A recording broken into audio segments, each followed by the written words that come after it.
So I combed my man Sean's hair out. Now what I'm going to do is use the curl sponge to curl his hair. And this technique works every time. First thing I like to do is put some water on his hair. Don't have to put a whole lot, just get it wet. And then I grab my conditioner, which is my own Dixon 1737. It's perfect for you. Curls, shine, and moisturizes your hair. All natural ingredients. Since he has a lot of hair, I'm taking a fingertip full.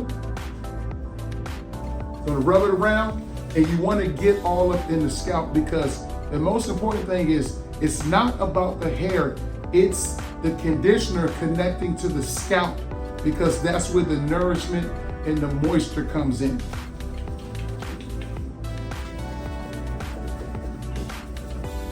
So it's obvious, it's getting on his hair, but my fingers, I'm on his scalp, pause, but I'm on his scalp. That's where I want all that conditioning, that's where all the goodies happen, right there. So now his hair is moisturized, it's feeling good. His hair is like, yay! So after you get up in there, now I'm gonna take my curl sponge, and the thing is, I'm not really gonna press real hard because I want these coils to attach to the top of his hair to create the curl.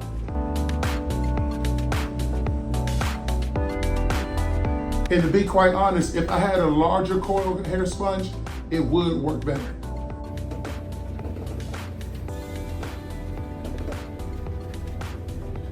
See, I'm concentrating on the top. I'm not really trying to rub all on his scalp that hard, because some people, you go, you try to do all that. You don't need that. You just want the coils to catch the hair.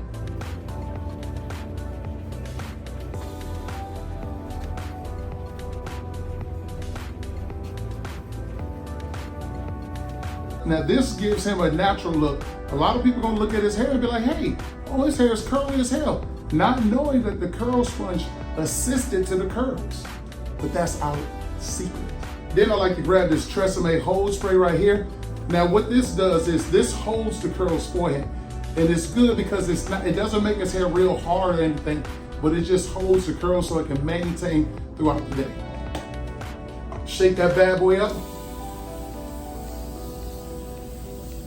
And what y'all don't know, this thing smells good. Ask Sean. Smells pretty good. And that's how you use the curl sponge on an Afro.